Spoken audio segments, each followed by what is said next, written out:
No, I'm not going to put my legs down. You know what? And tell those idiots outside I want another pizza. I'm freaking starving, but this time put white sauce on it. Yeah, okay. You guys are the absolute taker of Haas. Oh, hi.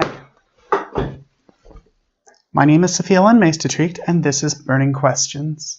To all my viewers in the US, Ireland, Czech Republic, the Netherlands, the UK, Canada, Germany, India, Croatia, and Romania, I would like to say good morning. Dziękuję marn, dobre rano, goedemorgen, bonjour, guten morgen, subpravat, dobro jutro, and bună dimineața. As you might have sagely surmised, my off-screen sitch right now is a little bit dynamic, but so instead of dealing with that, because that's effort, why don't we just slide right into it? Boogie on in with that title card.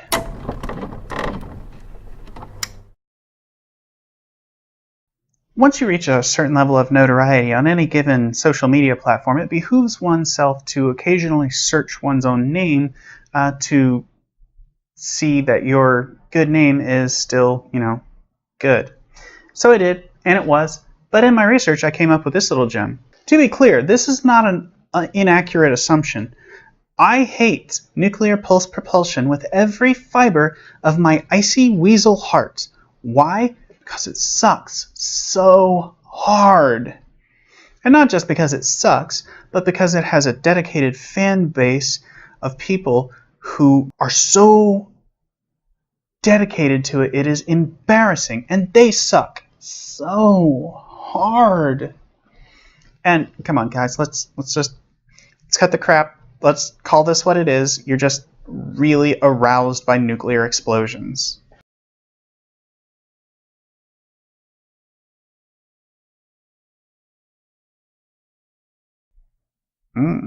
Daddy. So the idea is that you have your spaceship that has a pusher plate at the back end, and it just deuces out little nuclear weapons which explode, and you ride the shockwave. This is the theory. Using this concept, you might maybe be able to get to 1/3 the speed of light, which means that a trip to Proxima Centauri, a star so close our Oort clouds are nearly touching, would still take 12 years. So let's talk about nuclear weapons, shall we? A nuclear weapon harnesses the conversion of mass to energy inside a large atomic nucleus to generate explosive energy. And this conversion is quite small. Like, there is only a teeny tiny little bit of mass that is converted to energy, but it's a lot of energy because the conversion is also multiplied times the speed of light squared, and that's a big number.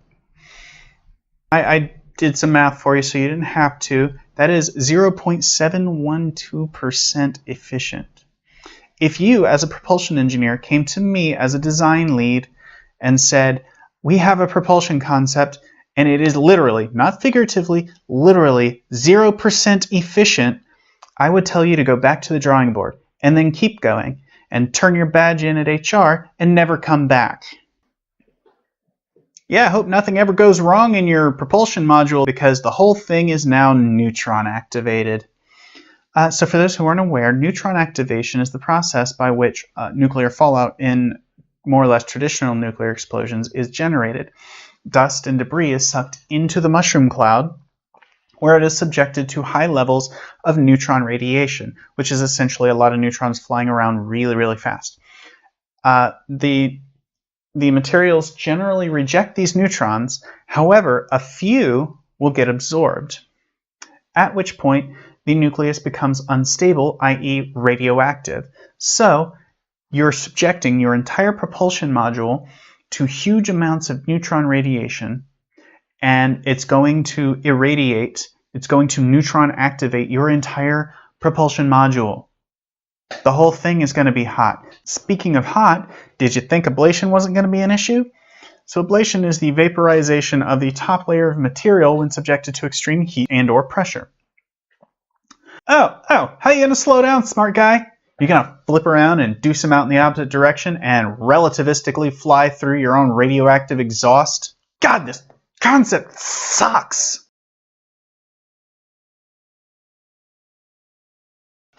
Oh, yes. But Sophia, what about the video showing that it works? Shut up!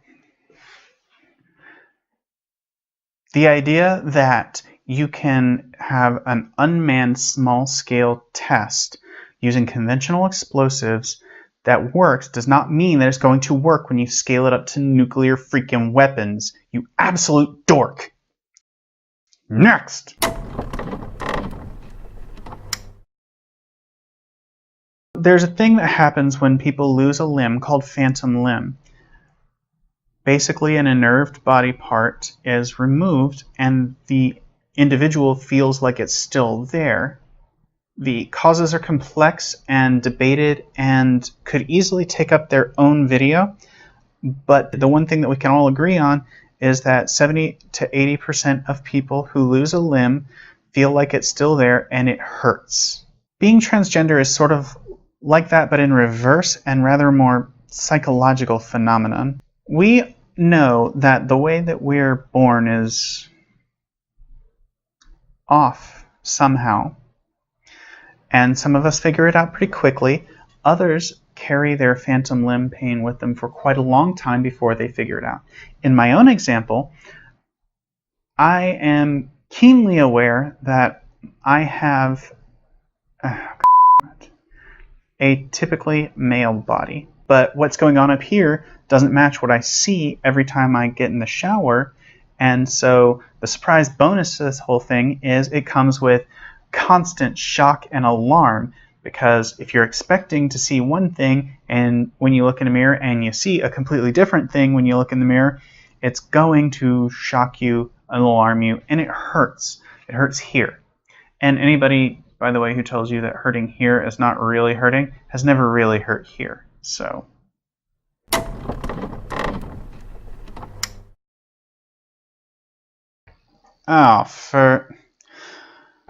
if you're lucky enough to miss this, I'd suggest leaving this video now, because here it comes. And I can't help but wonder, when I see you looking there with a little smirk, how many times did you look so innocent into your wife's eye and lie to her about Lisa? Mr. Chair. Well, that was embarrassing. And there's a lot to unpack here, and I wish we could just set the suitcase on fire instead, but here it comes. Louie Gohmert asked a irrelevant, offensive question to a witness in a House hearing. Not only that, but he tipped a Republican's hand. I mean, did we honestly think that this was about finding out if Strzok was biased in his investigation of the president? No, come on. Strzok is a nobody. Strzok was a nobody. This was 1,000,000% about discrediting the investigation into Trump's probably illegal collusion with the Russian government in the election.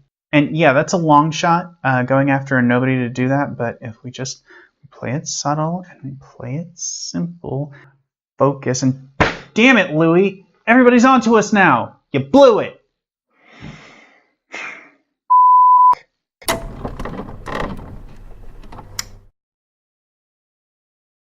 No, God, no. Why?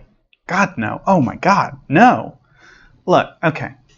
I need white noise to go to sleep because I have tinnitus really bad, and I wouldn't watch that to bore me to sleep. God, no. Why would you want that? All right, look.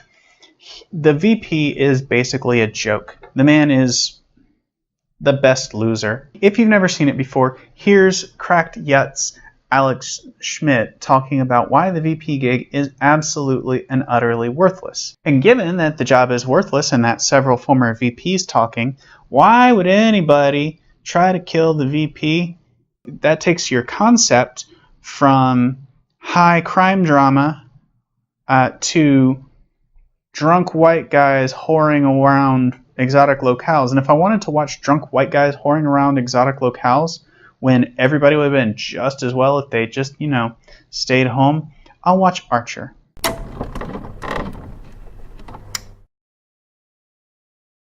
Yeah, I'm not going anywhere anytime soon. So the space race was a battleground of the Cold War because we had to flex nuts on those dirty commies so that communism would lose? I don't know. It was a very silly game. The rules were arbitrary and the win conditions were very poorly defined outside of like Armageddon. So the space race was a competition between the US and the USSR's space agencies to see who could send a man to the moon and return him safely first. Big problem. Neither the US nor the USSR had the technology to do that at the time. And in fact, the US started way behind. By the time we had gotten a man into suborbital space, the Russians already had a satellite, had flown a dog, and had orbited a human being. So what's a gal to do when she doesn't have the technology to make her dreams come true, but is instead an endless, bottomless pit of consumerism and corporate-driven capital?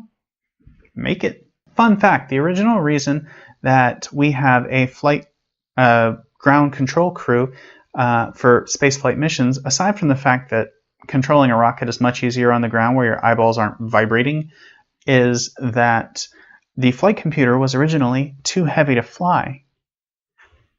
So they have the ground control computer, and then they put a dinky little adding machine with rope core memory on the spacecraft and feed it instructions as necessary. Seriously, the Apollo spacecraft did not have enough memory in its flight computer to store a digital photograph of itself.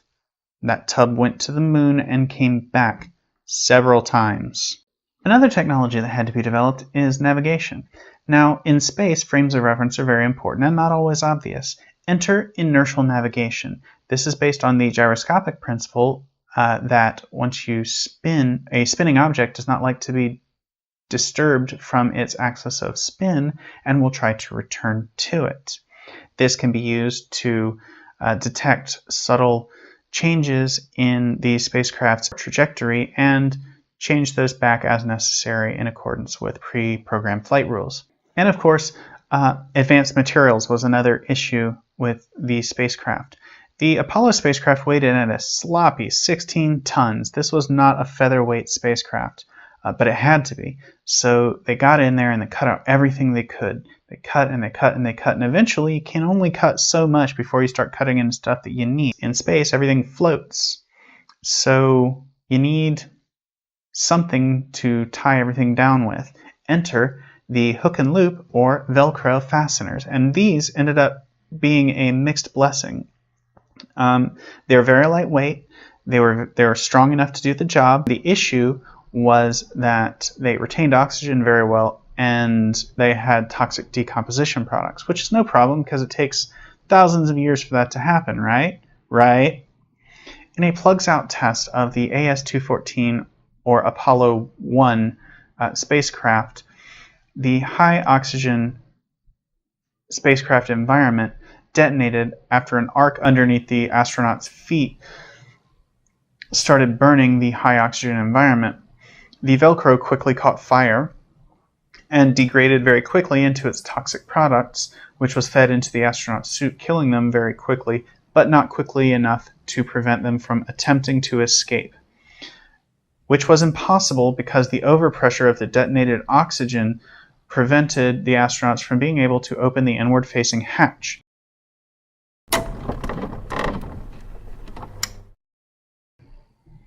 Not very much joking, mostly just scorn, which, I mean, I guess that'll do you in a pinch.